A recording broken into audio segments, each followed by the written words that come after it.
I'm really excited about this one. I think it's very interesting, the shift into the digital world, but no more so than the kind of customer interaction that a private bank has with their customers.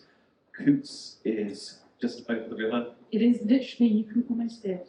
So, you know, Really interesting to talk to Louisa today about what that means in the digital world when they have that relationship. So I will let Louisa explain exactly what her role is, and I'm going to be talking for about 20 minutes, and then I'm going to open questions to the floor. If anyone has any questions, if you come up with something, write it down, and I will come to you at the end. So. Yeah, first of all, can you give us, Louisa, a quick overview of Coutts, your digital footprint, what exists for customers online with their service online, and then generally what your role is? Yeah, God, how long have you got? I promise you, when you look at the title private banking, you probably think, oh goodness, what's she going to go on about? I promise you, we will make it interesting. So where do we start with Coutts? Goodness, it's one of the oldest private banks in the world. It was founded in 1692, and it's been in kind of at the forefront of philanthropy ever since. We are, one of the original girl power brands, I would say. We had one of the founders' granddaughters was a real philanthropist back in her day, and she was involved in founding the RSPCA, the NSPCC. She worked very closely with charities supporting poverty and vulnerable women and children, of which we still support today. And that was back in the late 1800s. So really at the forefront there. And you may well know Coutts as it's nicknamed the Queen's Bank or the King's Bank now. And it is part of the NatWest Group. That not a lot of people know that. So yes, it's a great brand, a real heritage brand in the UK, and we are based on the Strand, and we've been on the Strand our entire time, having just moved locations up and down that particular road. And originally, back in the 1600s, you didn't have postcodes, you didn't have door numbers, you just had crowns.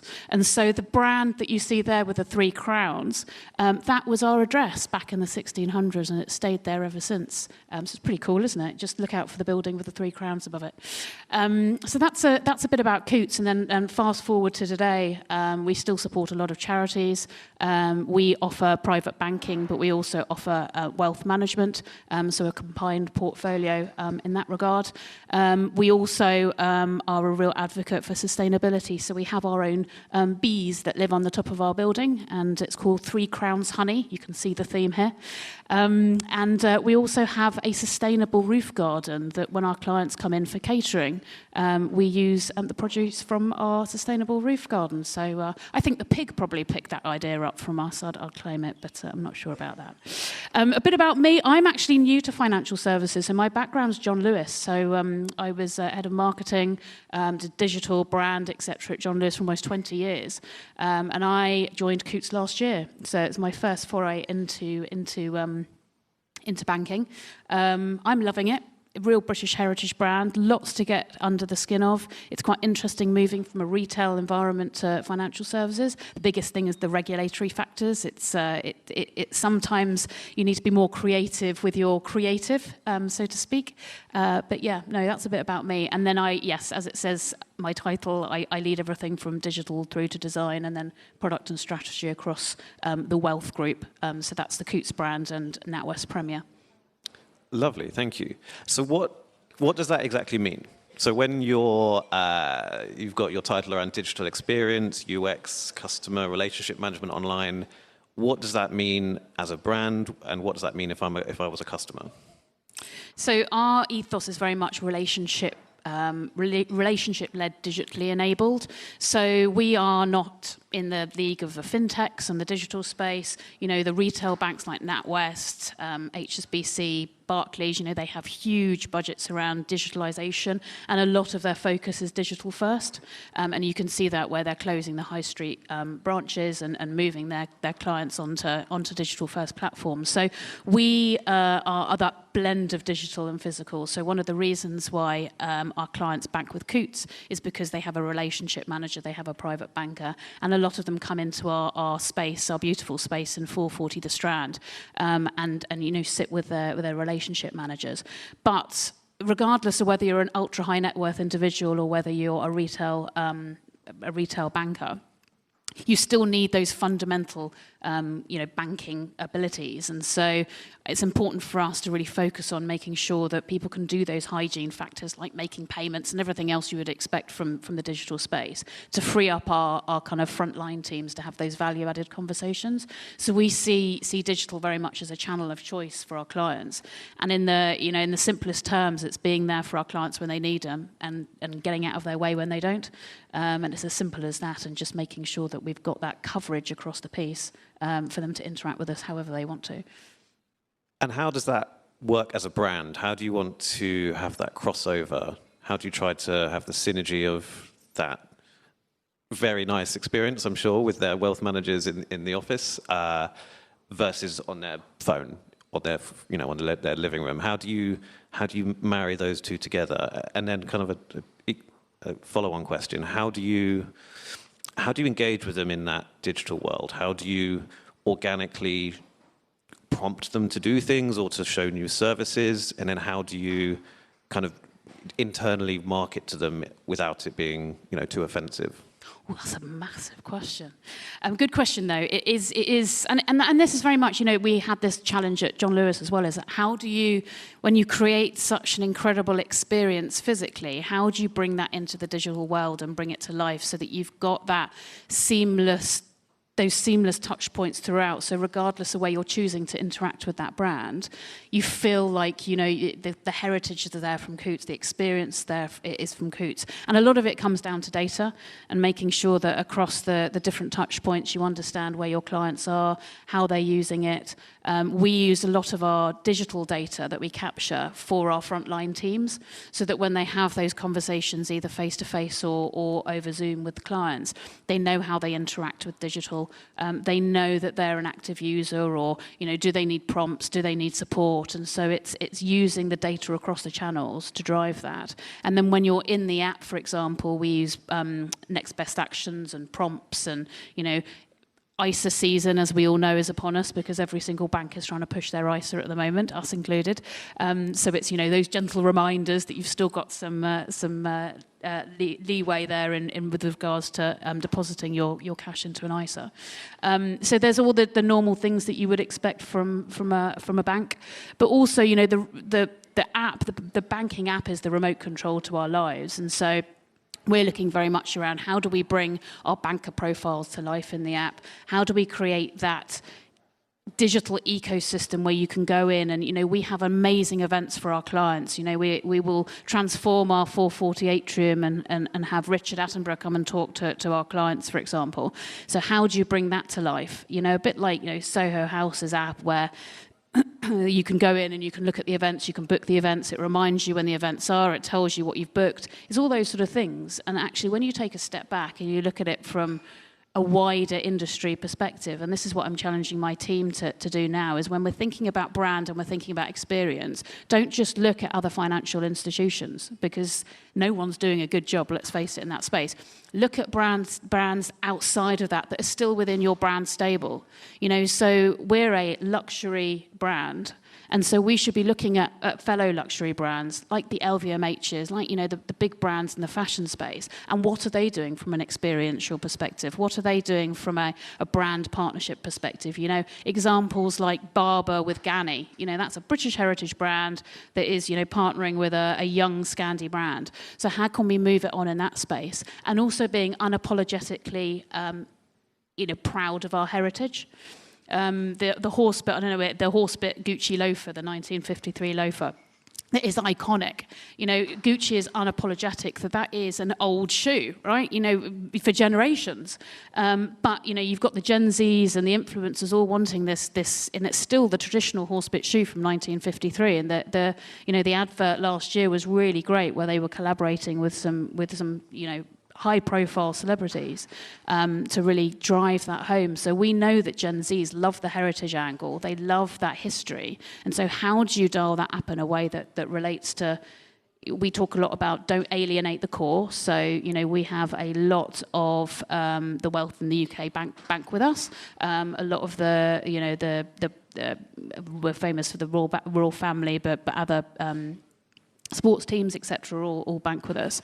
But how do you then appeal to the younger generations, you know, where the wealth is really building around, you know, the influencers and the music industry and, you know, sports. We've got a big section on sports as well now. So it's trying to balance that narrative and acquire the customers that we need. And once you've acquired them, you need to offer them digital services that are premium and fit exactly what they expected. So on the question of the potential of digital, I'm going to throw in some buzzwords, I'm sorry, but AI, cryptocurrency, you know, if iPhone bring out a brand new operating system that means you have to completely redevelop your app, how are you future facing and enabling your clients to get the best that they expect? Yeah, that's a good question. And we partner with agencies that bring that thought leadership into the space. We look at other brands, other industries. We don't just limit it to the financial services industry. But I think it's really boring, but a lot of it is making sure that your data is in a good place, because you can go out there and find the Rolls Royce of tool or engine or platform, but unless you're putting the right fuel in it, unless you're putting the right data and the right curated data into it, it's pretty worthless. So it's really focusing on the basics, focusing on the great design, the UX, UI. You know, people there's a saying, you know, people are cash rich and time poor. You know, they want to do things quickly. Their expectations are constantly elevated. You know, with the fintechs, you've seen all these disruptors come into the industry, be it Uber disrupting the kind of the travel industry, or, you know, Monzo disrupting the financial services sector. Every time these brands come in and disrupt, they re-benchmark what minimum expectation of service is. We saw it in John Lewis with Amazon. You know, if you speak to my parents' generation, great services, being able to go into a John Lewis store, sit at a desk and talk to someone behind the counter about their made-to-measure curtains, for example. If you talk to my generation or younger, it's great services, right, I can get it this afternoon through Amazon Prime. So it's just changing the benchmark and expectation hugely. And then the other thing that we saw through the back of COVID is the older generations adopting digital far more, because they had to interact with their families during lockdown. And so they are more digitally savvy, and the expectations are higher in that sector as well. So you cannot stand still. And where we used to have business plans for 5 years and everyone would line up and get the funding and deliver to that 5-year business plan, that's out of date within a year and a half. And so you have to be able to roll with it and adapt very, very quickly to it. And I guess interestingly, you might have some customers that don't want to do that.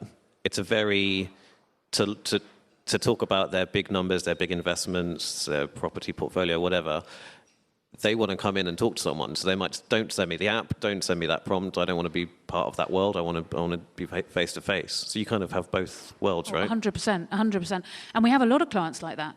You know, because I think banking is quite interesting. People are very fickle. If you ask, I mean, even if you ask yourselves, I'm sure people have, I think the minimum is 4 or 5 different banking apps. And if you've got investments, that's spread across the piece. So there's no one that does it really well across the entire landscape. And so you absolutely do have that element. So it may be that they use us as for their investments, and they may well, bank with Barclays or whatever it might look like. But it's that constant, how do you retain the cash within the business and then, help them invest further. So, I couldn't agree more. It's much like anything, retail's the same.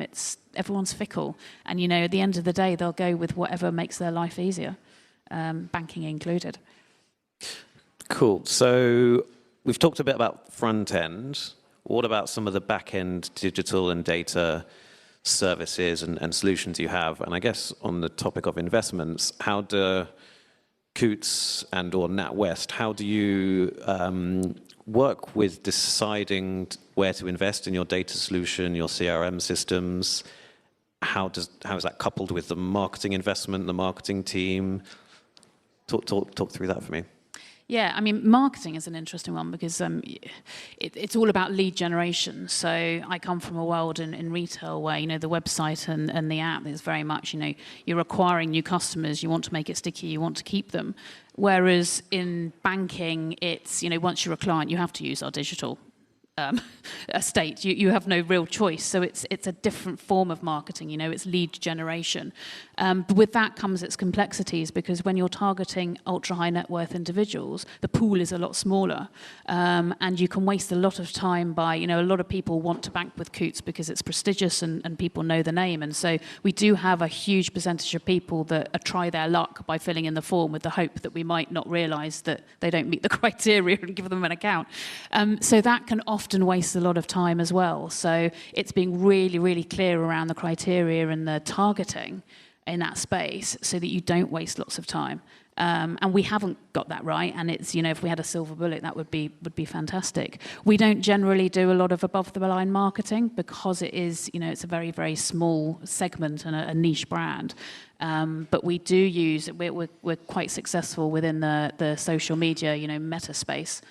Which works very, very well for us, and a lot of it is going out and running events and talking to people within that space rather than the big box marketing. And then from a digital perspective, we're part of the NatWest Group, so we are able to leverage some of those platforms at scale. So obviously the NatWest Group also has RBS as well. Under it, so that's stable of brands we're able to come together and leverage.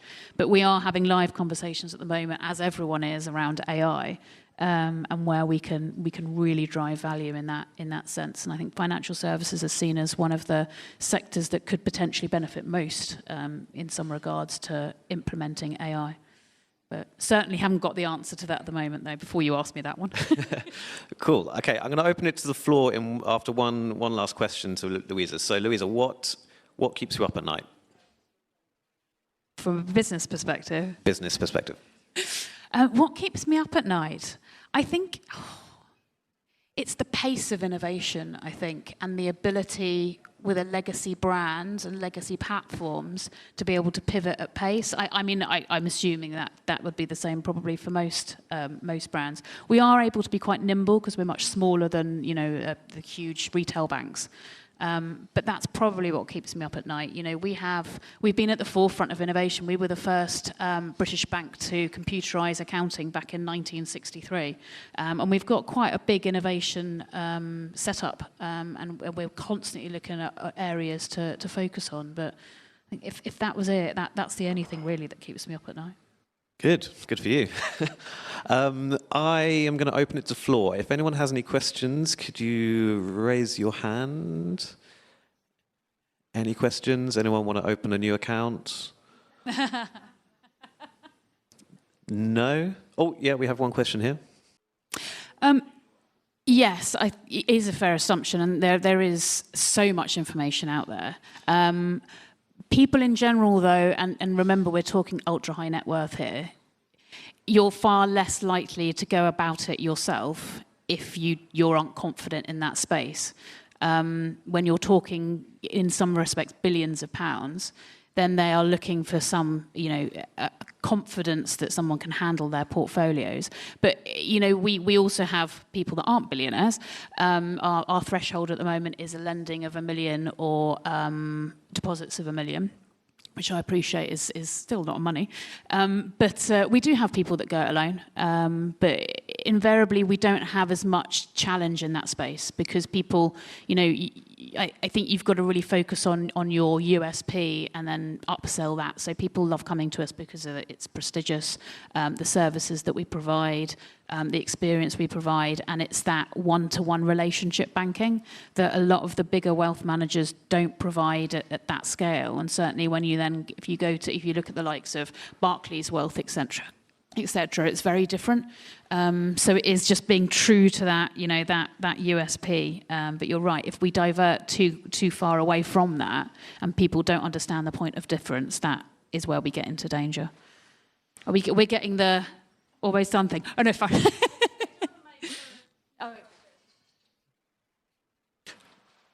Any more questions from anyone? I'll ask one. So, Louisa, first of all, I thought what you were saying around benchmarking the experience of Coutts against not just other kind of banking organisations, but just against outstanding experiences full stop, I think is really resonant, I think, for any brand, whether you're in banking or not. But I guess the question I have is, you spoke around the brand heritage of Coutts and how valuable that is now.